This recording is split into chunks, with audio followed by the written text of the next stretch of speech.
जनाब फारूक अब्दुल्ला जी, भरत सिंह सोलंकी जी, डॉक्टर मुमताज शाह जी, भैया भैया भैया थोड़ा साइड हो जाइए,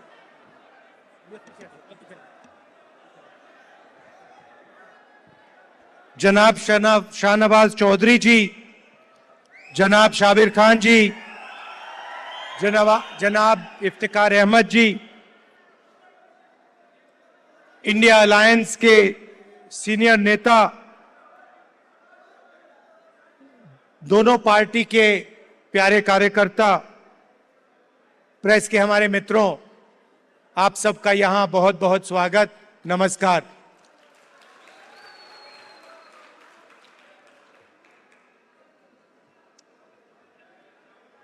फारूक साहब ने नफरत की बात करी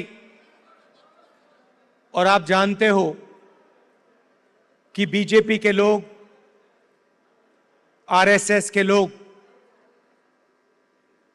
जम्मू कश्मीर में, बाकी स्टेट्स में 24 घंटा नफरत और हिंसा फैलाते हैं।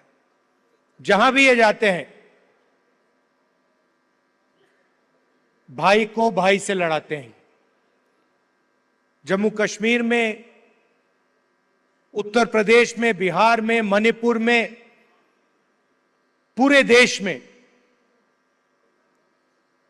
ये नफरत फैलाते हैं।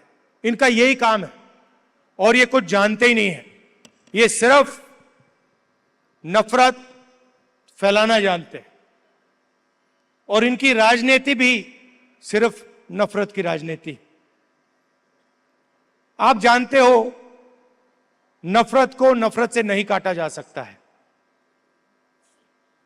आपने देखा होगा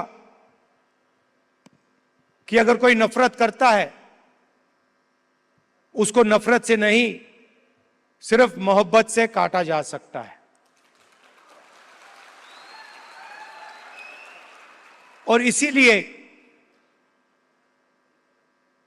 ये जो विचारधारा की लड़ाई है, एक तरफ नफरत फैलाने वाले लोग हैं और दूसरी तरफ मोहब्बत की दुकान खोलने वाले लोग हैं।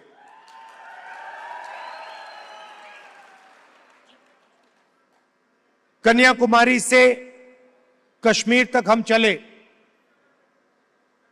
उसके बाद मणिपुर से महाराष्ट्र चले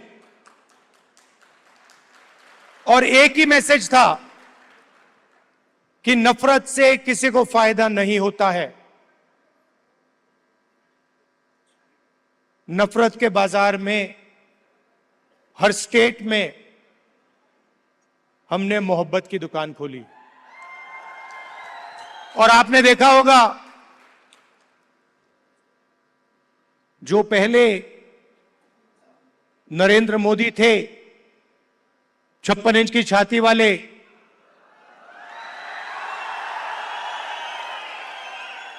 आपको उनका चेहरा दूर से दिखाई देता है। मैं तो पार्लियामेंट में उनके बिल्कुल सामने खड़ा रहता हूं, तो साफ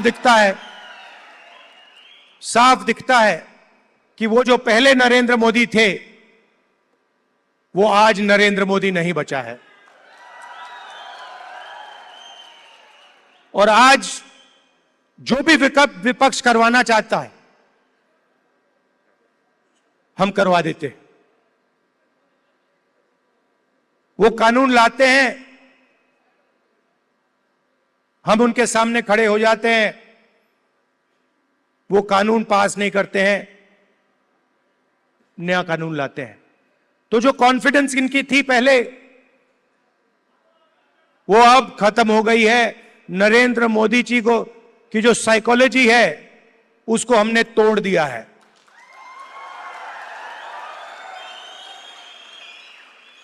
वो तो उनके चेहरे पे साफ दिखता है कि जो पहले नरेंद्र मोदी थे, वो नहीं रहे।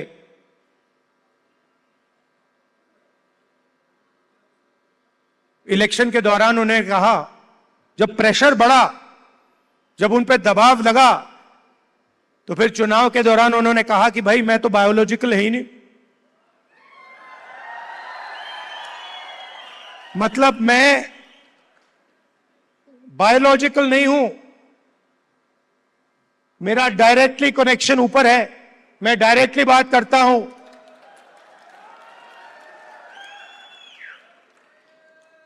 तो साइकोलॉजिकल प्रेशर इस स्टेटमेंट से दिखता है कि इंडिया गठबंधन ने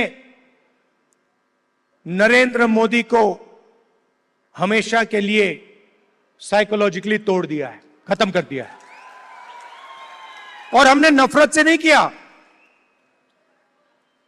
वो नफरत फैलाते हैं, हमने मोहब्बत से, बिना नफरत के नफरत को हराने का काम किया है। आप देखिए, हिंदुस्तान में यूनियन टेरिटरी को स्टेट में बदला गया है, बहुत बार हुआ है, यूनियन टेरिटरी को स्टेट बनाया गया है। स्टेट के दो भाग भी किए गए हैं, एक स्टेट को बांटा गया, आंध्रा और तेलंगाना में, मध्य प्रदेश में से छत्तीसगढ़ निकाला गया, झारखंड बिहार में से बनाया गया। मगर पहली बार हिंदुस्तान के इतिहास में पहली बार स्टेट को यूनियन टेरिटरी यहां बनाया गया है।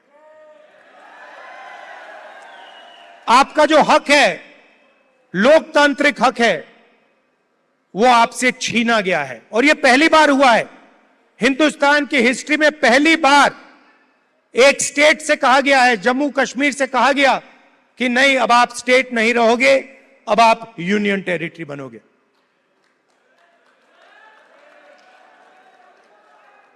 इसीलिए हमारी पहली मांग है कि एक बार फिर आपको स्टेट का हक दिया जाए और आपका स्टेट आपको वापस दिया जाए। और हम इन पे दबाव डालेंगे, प्रेशर डालेंगे और इनसे ये काम करवाएंगे। और अगर ये काम नहीं करेंगे तो फिर ये काम हम करके आपको दिखाएंगे।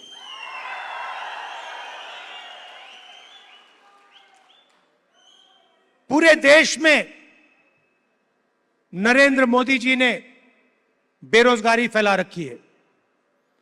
2-3 अरबपतियों को यह पूरा का पूरा फायदा देते हैं।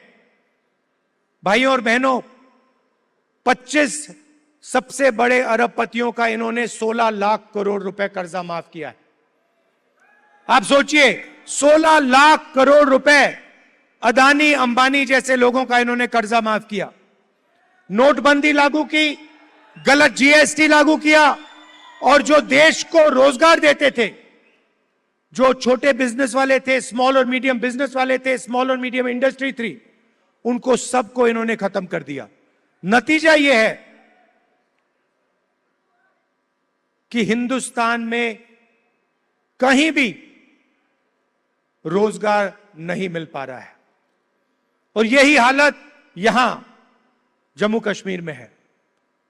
अगर जम्मू कश्मीर का युवा रोजगार चाहता है तो नरेंद्र मोदी जी की सरकार रोजगार नहीं दे पाती है, ये सच्चाई है। और जो आपका था पहले, जो आपकी सरकार डिसीजन लेती थी, आपके हित में जो डिसीजन लेती थी,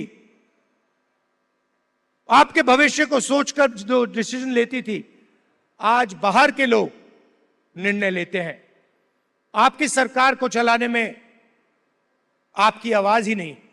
आपकी सरकार दिल्ली से चलती है, ऑर्डर दिल्ली से आता है। हम चाहते हैं कि आपकी सरकार जम्मू और कश्मीर से चले। हम चाहते थे कि चुनाव से पहले यह हो जाए। हमारी सोच थी कि चुनाव होने से पहले आपको स्टेटहुड मिल जाना चाहिए था, मगर इन्होंने नहीं किया। चुनाव के बाद हम पूरा दबाव डालेंगे कि स्टेटहुड आपको मिल जाए। भाइयों और बहनों, ये बांटने का काम भी करते हैं। जहां भी जाते हैं एक जात को दूसरी जात से, एक धर्म को दूसरे धर्म से, एक प्रदेश को दूसरे प्रदेश से, एक भाषा को दूसरी भाषा से ये बांटते हैं और लड़ाने की कोशिश करते हैं। और यही काम इन्होंने यहां किया है। हमारे जो पहाड़ी भाई हैं और गुर्जर भाई हैं, उनको एक दूसरे से इन्होंने लड़ाने की कोशिश की है। मैं आप सबसे कहना चाहता हूं कि ये इनका जो प्रोजेक्ट है ये फेल होगा। हम सबको एक साथ लेकर सबके हक को देकर हम आगे बढ़ेंगे। हमारे लिए सब लोग एक जैसे हैं, हम किसी को पीछे नहीं छोड़ेंगे। हम मोहब्बत के साथ सबको एक साथ लेकर आगे बढ़ेंगे।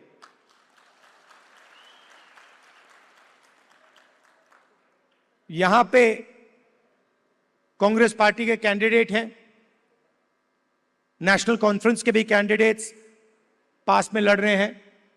जहां भी कांग्रेस पार्टी के कैंडिडेट्स हैं, नेशनल कॉन्फ्रेंस के लोग, नेशनल कॉन्फ्रेंस के कार्यकर्ता, आप पूरा समर्थन उनको दीजिए।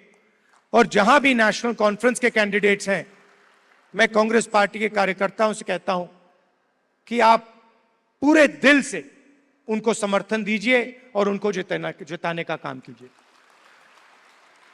आप सबका मैं दिल से धन्यवाद करता हूं। इतनी सुंदर जगह यहां आपने मुझे बुलाया, कम टाइम के लिए यहां हूं। मैं चाहता हूं कि अगली बार आऊं तो 2-3 घंटे के लिए नहीं, मगर 1-2 दिन के लिए मैं यहां आऊं, आपके बीच में रहूं। और आप जानते हो कि जो भी आप चाहते हो, मुझसे जो भी आप काम करवाना चाहते हो, पार्लियामेंट में जो भी कहलवाना चाहते हो, मैं आपके लिए तैयार हूं। आपको सिर्फ हुक्म देना है जम्मू कश्मीर के लोगों को, और मैं जहां भी आपकी मदद कर सकता हूं, मैं आपकी मदद करने के लिए तैयार हूं। आप सबका दिल से बहुत बहुत धन्यवाद। नमस्कार। जय हिंद।